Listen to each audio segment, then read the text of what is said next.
Clara Matthews had always been the heartbeat of Pinebrooke, a small town nestled between rolling hills and winding creeks. Pinebrooke wasn't the kind of place people left or forgot.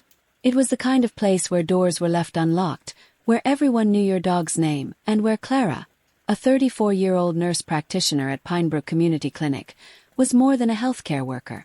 She was family.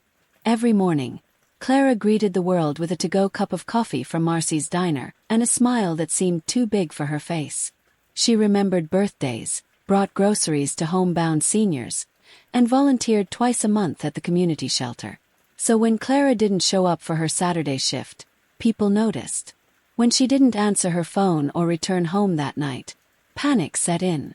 Her silver Subaru Outback was found the next morning on a gravel road near Miller's Pond. The driver's door was ajar.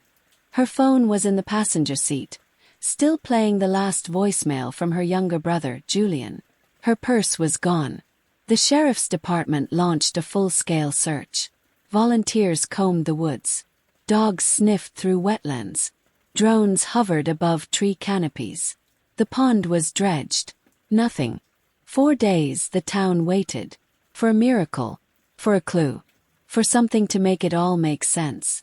But the longer she was missing, the more people began to whisper. Maybe Clara wasn't who they thought she was.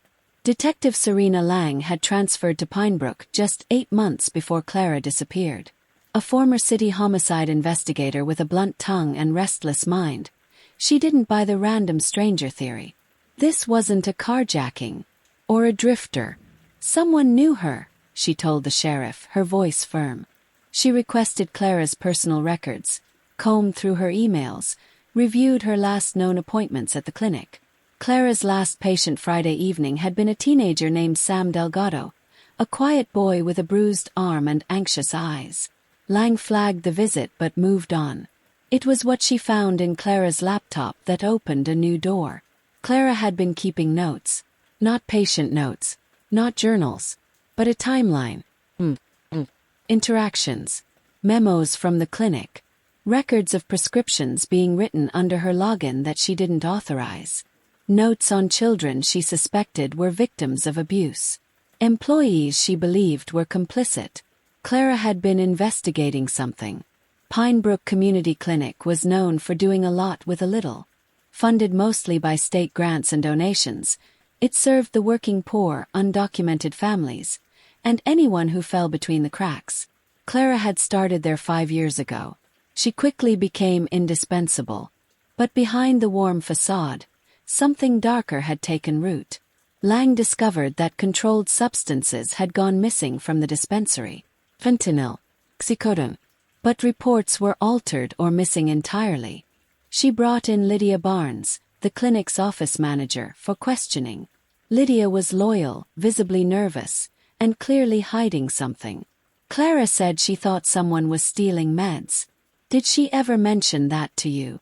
Lydia hesitated. She said something was off, but I didn't want to believe it. She was scared, Detective. Scared of what? Not what. Who? Clara had grown up in Pinebrooke. Her family attended Hope Baptist Church. She had once dated the pastor's son, Michael Greene, a former star quarterback turned youth counselor. Michael was now an assistant director at a local recovery center. Lang looked into the center's connection with the clinic and found a troubling pattern. Several patients who came through the clinic with minor injuries or stress-related complaints were later admitted to the recovery center under the influence of opioids. None had prescriptions documented in Clara's name. All had Michael Greene listed as a referral contact. Lang subpoenaed Michael's financials.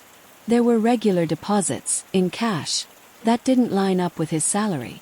She also found evidence that Clara had contacted the state licensing board 2 weeks before she disappeared. Michael Greene cracked after 8 hours of interrogation. It wasn't supposed to go that far, he said, staring at his cuffed hands. He confessed that Clara had discovered he was working with a pharmacist from another town to funnel opioids into Pinebrooke. The scam fed his lifestyle, but also funded unlicensed recovery homes where he promised to save souls through prayer and detox, while pocketing state funds. When Clara confronted him, he panicked. He hadn't meant to kill her. They argued. He pushed her. She hit her head on the rocks near Miller's Pond. He buried her body in the woods, under the roots of an old cypress tree. They found Clara a day later, her body wrapped in her raincoat, her necklace still around her neck. The town was devastated.